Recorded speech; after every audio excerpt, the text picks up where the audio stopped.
Good morning, Broc. Good morning.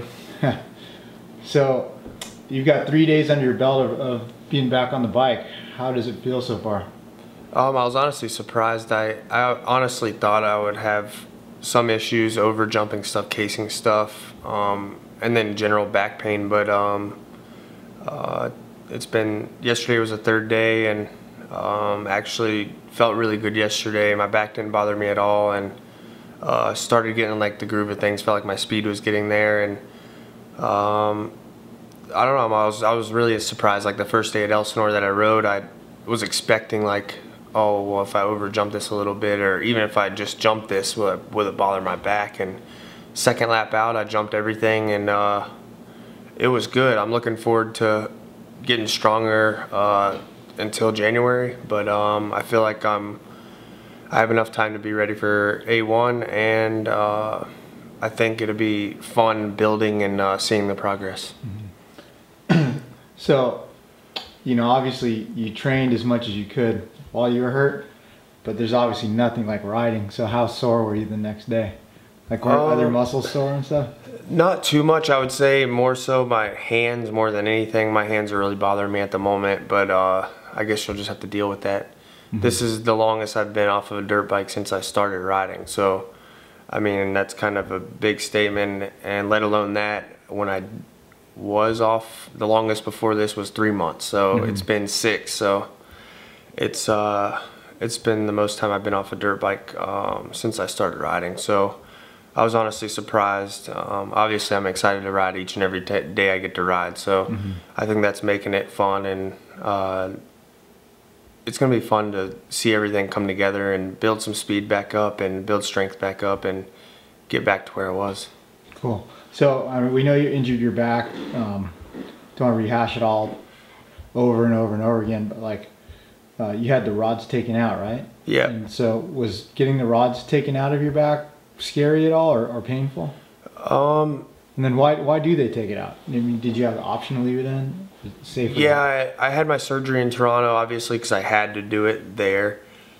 Was in the hospital for 5 days there. Transferred as quick as I could because I was miserable there, and I transferred to Ann Arbor, and then I was there for a month or two, and then Hart has had back surgery and stuff like that, and he uses like 10, hasn't he? Yeah, exactly. So Hart knows probably the best guy around, so he gave me Dr. Bray's number, who's in Marina Del Rey and Newport Beach, and I went in there for an appointment, and he's like, you can leave it in, but if you want to race dirt bikes for another 5-6 years, you need to take it out. Like, it's gonna just bug you and whatnot. And honestly, I didn't realize how not bad I felt like after I got it taken out. Like 2 weeks after I got it taken out, I felt like I was back to normal almost, and that's what was surprising. Like, because during the month of July, I was training quite a bit, and I thought maybe I could get on a bike and ride. Like, that's how good I was feeling. And then once I got it taken out, it was that, like 2 weeks right away, I was like, man, I almost feel back to normal. So what did it feel like when you have rods on your back? Do you feel, obviously it keeps you from bending, right? So yeah. Feel stiffer? I just felt, because I was road biking a lot, and the rods ended, I think, at my T5. So, and I broke my T6 and T7. So my above, it was bothering me a lot, because I think you're down in that hunch position on your bicycle. It just it caused a lot of like pain right in between my shoulder blades right here, but that's about it. I mean, I could tell I was stiff, but once I did get it out, I could tell how stiff I really was. Yeah. So cool. So broken back, dude, that's a scary injury. There's like two of the scariest words a motocrosser can ever hear. yeah. What does that do to you mentally? And, have you overcome it? Yeah, it was tough. Like in the beginning, it was, I don't know, because I didn't even want to think about ever stop riding dirt bikes. Like, that wasn't an option. But obviously it was like the reality at one point. And I don't know, I think it made me stronger. I want to come back, and I feel like I have undone business to do, and I feel like I didn't end off where I wanted to. So I feel like I want to accomplish more, and that's all that's been in my mind, is I want to get back out there and be better than what I was. So like I kind of avoided the bad stuff and as much as I could, and because it was miserable the first month. I was basically posted up on the couch. So it really wasn't the first month. It was really like the first 6 to 8 weeks. I was pretty much on the couch watching Netflix. So did you catch up on any like complete television series or anything? Oh, I killed it. Breaking Bad, Sons of Anarchy, Justified, Walking Dead. I mean, I pretty much watched everything, and I killed Breaking Bad in 2 weeks. Every episode 2 weeks. Nice. I was up till 3 or 4 in the morning. I couldn't go to sleep, and there was really no reason for me to go to sleep. So I was just like, I'll just keep watching it. So how'd your wife Jessica handle it? She troop her through it all? Oh yeah, for sure. Cause I mean it was no obviously easy injury just to take care of somebody. So pretty much we stayed in Michigan just to make it easier because her mom and dad were there, and like she was there every morning getting me food, getting me whatever I needed to, giving my pain medicine on time when I needed it, because for the first month if I didn't take it on time I was useless. So once I kind of got released to start doing some stuff, she got into like working out pretty gnarly, so that's what she's been doing like the last 5 months. So she's going like 2 or 3 times a day to like Pilates and yoga classes and stuff like that. So she picked up on something while I was hurt, and I've done the most road biking since I got hurt that I've ever done. So it's something else that I've gotten into more, and I think it's going to help me to get stronger. Did she ever have to wipe your butt? No, but I did have a peeing problem, and she wouldn't do the catheter. Like at home I had to do the catheter because they wouldn't release me from the hospital. And I was like, give me that catheter. I'm ready to go home. I'm over sitting in this hospital. I feel fine. Like I'm walking around and... Dude, that's gnarly. Yeah. Because you could feel it still, right? Well, yeah. Oh. Yeah. Oh.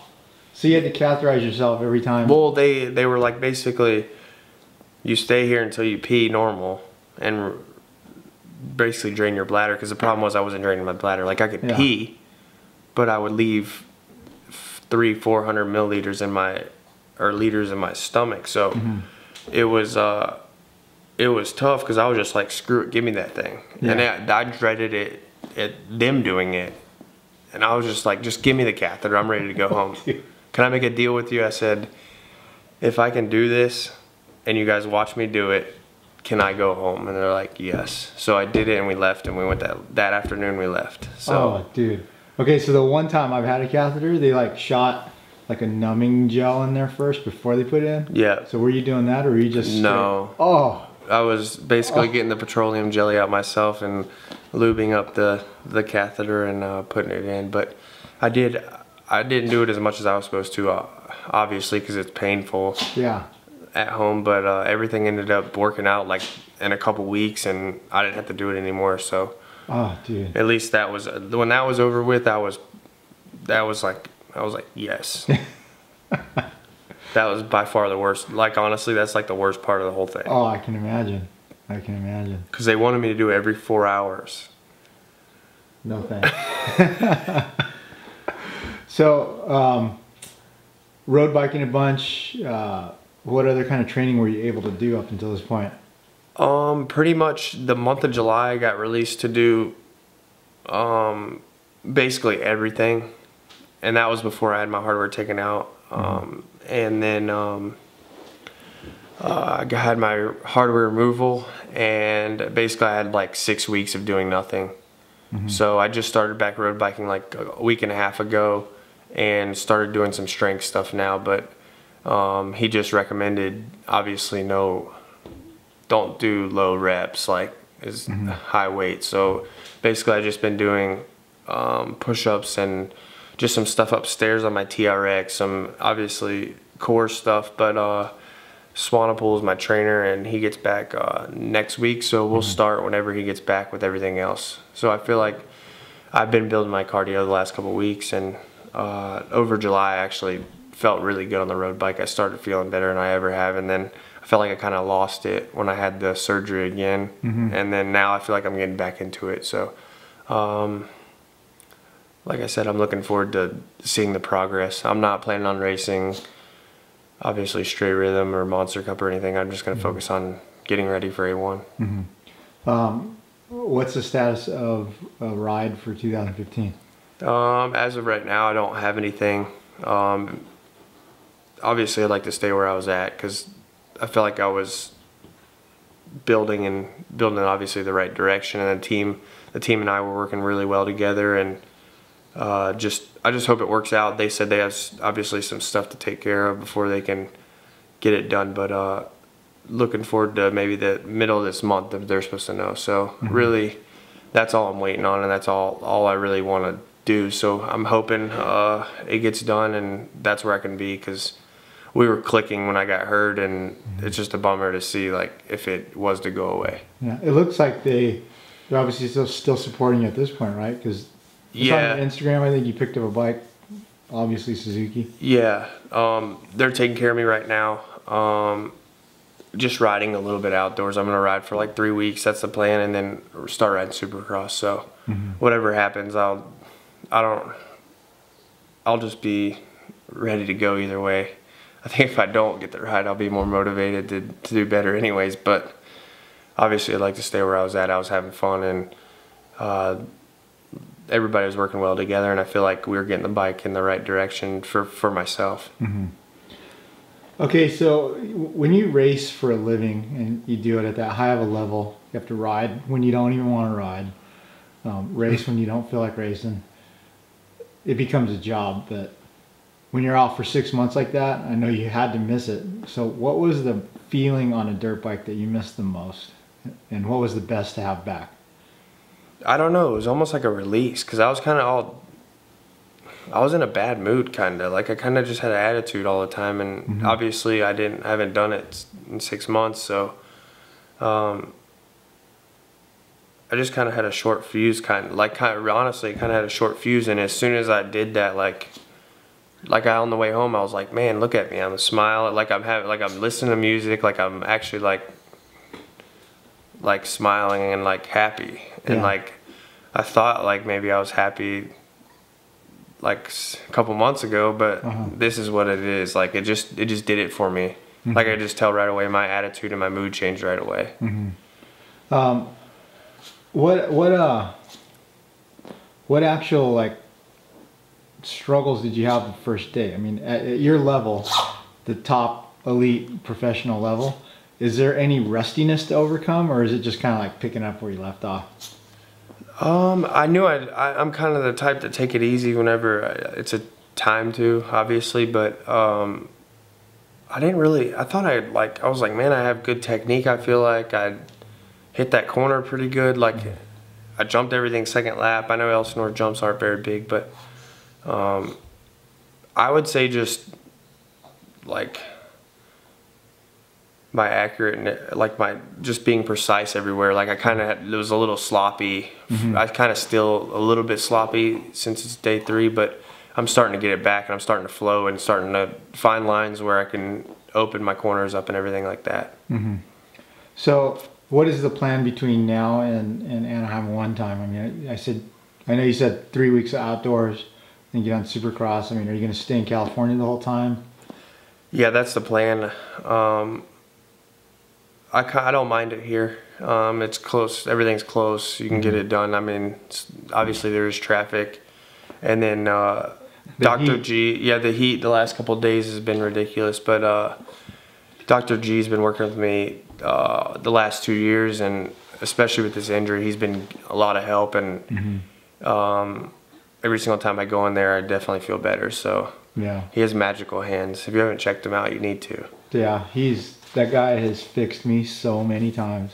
It's amazing. So anytime I leave there, I'm like, I feel like loose again. So that's what I think that's going to help the process of me staying, like building and keeping myself in the right direction. How stressful was it, you know, considering your injury, the first time he adjusted your back, or has he adjusted your back? Dr. Bray said wait until probably January before you adjust your back, but he has done my neck, and even the first couple times he did my neck, it was just a little awkward. So now it's fine, but there is just that tissue around where my back was is still so tight and tender. Like that's not like my neck doesn't bother me, but that part of my back kind of just the tissue is just like stretching out because it hasn't been messed with in so long. So yeah. So can he massage it or do that? All those fancy little machines on it? Yeah, that's the main thing. I think that obviously there's a bunch of other things that we do there, like ultrasound and stim and Mark Pro and heat and all that, but his hands definitely do the trick. The hands-on for Dr. G is where you want. It's kind of funny. It's like riders meeting at his place sometimes. Oh yeah, I mean you'll walk in there, there'll be 5, 6 of us, and if it's around Supercross time, you go on Wednesday because that's normally everybody's day off from riding, and you could find 10 guys in there possibly. Right on. So yeah, we talked about television and Netflix and all that, but I mean, did you pick up any other hobbies while you were off? I started fishing. I got hurt, and then Weimer actually told me to get a tube and come fishing with them, and then Lemoyne's been telling me for like 6 months to get a fishing pole and just start fishing, and it just kind of worked out. One of my buddy's dad sent me a gift card for Cabela's. I ordered a reel and rod, and then got that, started going fishing with Lemoyne while he was here for Glen Helen and Hangtown, and then got my tube like 2 weeks later, and then was going with Jake, and pretty much in Michigan that's all I was doing. I was going over to my cousin's house and fishing. So it's something I picked up on, and something I think I'll do forever probably. So those tubes that you float in, your legs are dangling in the water. How do you get out to where you fish? Are you just paddling with your hands? No, you use flippers. Oh, you put flippers on your feet. Yeah, you put flippers on your feet, and then basically it's hard to go forward. I mean, it's almost impossible. So you just pretty much turn around and just paddle backwards. So it's like a workout and fishing at the same time if you look at it. So where do you fish around here? Do you go to that place with the big rock fishing sign on the mountain? No, we don't go to your backyard. No, I go right here in Canyon Lake. I get called in, and just go in there. You can just go off any. You can go park in there anywhere at any park and just basically just get in the water. So that's honestly been the best place I've fished too. So I've been to Vail and Diamond Valley, and both times it hasn't been as good as what I've caught over here. So what do you catch? Bass. Bass? Yeah. And so do you keep them and eat them, or is it catch and release? No, just catch and release. I don't think bass are really that good at eating. I don't think really anybody eats bass, but maybe some people do. But I just do it because it's just a way to do something different and relax. And when you're on the water and in the tube, like, it kind of sounds stupid, but it really is relaxing, and there's like a breeze. So I try to go early in the morning, obviously, because it's not hot. And then I have gone at night before, so I just try to squeeze that in whenever I can. Obviously, now that I'm riding, it's not going to be that easy to do. Yeah. But it's something I'll do probably for the rest of my life is fish. So speaking of that fishing hole on the side of the freeway, have you ever driven by? You know, there's those rocks up on the mountain, and it says fishing. Have you ever driven by when someone changed it to fisting? I've drove by and it said kissing because it was Valentine's Day. Yeah. And somebody must have just been like, I'm changing it. Yeah. But that was like 3 years ago, and they haven't changed. Every Valentine's Day, I'm like, I wonder if they changed it. And they never have. Yeah, no, it said fisting one day. I was cracking up. Oh, God. That's funny. So, all right, so I guess we're going to go mountain biking now. How much is mountain bike played a role in your training? I mean, and how do you compare mountain biking to road biking as a motocross athlete? I think mountain biking is just a little bit different, obviously. I feel like road biking, you can kind of maintain like your pace a lot easier than you can on a mountain bike. Obviously, you have hills and obstacles to deal with on a mountain bike. So it seemed like we'd try to break it up and do 1 day a week mountain biking when we're in the off season, and then during the season, maybe once every 2 weeks, just because it's just something different to change the pace of things. And I enjoy it, but today will be my first day back on the mountain bike. Oh man. Well, you're not bent over, so it's not pulling your back, right? No, he said I'm good to mountain bike and everything, so I guess we'll see how it feels. Cool. Right on, man. Thanks for your time this morning. Yeah, no problem.